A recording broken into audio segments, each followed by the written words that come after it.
Elle enfanta un fils qui doit paître toutes les nations avec une verge de fer. Apocalypse 12, 5. À celui qui vaincra et qui gardera jusqu'à la fin mes œuvres, je donnerai autorité sur les nations. Il les pètera avec une verge de fer. Apocalypse 2, 26, 27. Et son enfant fut enlevé vers Dieu et vers son trône. Apocalypse 12, 5. Celui qui vaincra, je le ferai asseoir avec moi sur mon trône. Comme moi, j'ai vaincu et me suis assis avec mon Père sur son trône. Apocalypse 3, 21. Ils l'ont vaincu à cause du sang de l'agneau et à cause de la parole de leur témoignage. Et ils n'ont pas aimé leur vie jusqu'à craindre la mort. Apocalypse 12, 11. Je n'ai pas le moindre doute, bien-aimé, quant au message que le Seigneur désire nous adresser en ce temps-ci. Il concerne le vainqueur.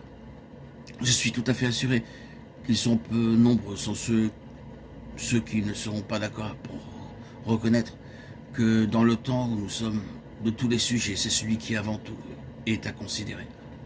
En effet, s'il y a une chose qui nous presse plus qu'aucune autre, c'est cette nécessité de vaincre, nécessité particulièrement ressentie en un temps comme celui-ci.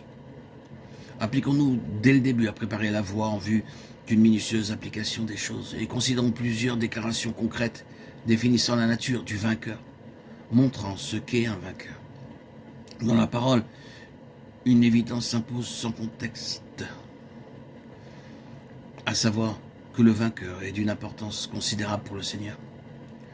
La septuple répétition de ce mot « vaincre » dans les chapitres qui ouvrent l'Apocalypse rend la chose parfaitement claire. C'est lorsque nous sommes dans un temps de décadence et de déclin que le vainqueur est montré. Il est important pour nous de le reconnaître.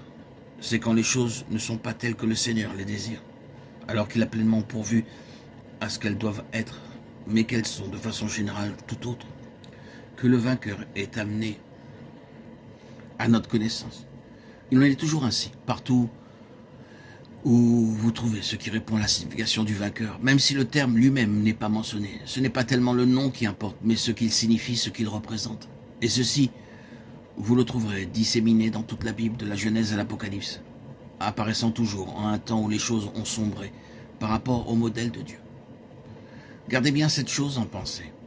Ainsi, le vainqueur est placé en opposition, non pas à un mal général, ni à un état général de péché, ni à une mauvaise condition générale, mais en particulier à la faillite du peuple de Dieu. C'est quand les choses de Dieu ont sombré dans une profonde décadence et que le peuple de Dieu a perdu sa position, celle que Dieu lui a donnée, que le vainqueur est mis en évidence ou mentionné. Alors, le vainqueur est en outre la personne ou la compagnie qui se tient là en faveur de la pensée la plus pleine de Dieu, quand celle-ci a été abandonnée. Il est également bon pour nous de savoir exactement ce que représente le vainqueur. Il existe, à ce propos, certaines idées qui doivent être immédiatement écartées. L'une d'entre elles est que les vainqueurs sont une sorte d'élus parmi les élus, une élite spirituelle, choisie dans la prescience et les conseils de Dieu, pour occuper une place spéciale. Rejetons tout de suite cette idée, car il n'en est rien. Cela serait tout à fait contraire à l'intention de Dieu. L'intention de Dieu est que son peuple occupe la position tenue de façon représentative par les vainqueurs. Mais ceux-ci seuls l'occupent, car les autres ont failli. Ainsi, les vainqueurs ne sont pas une compagnie élue hors des élus,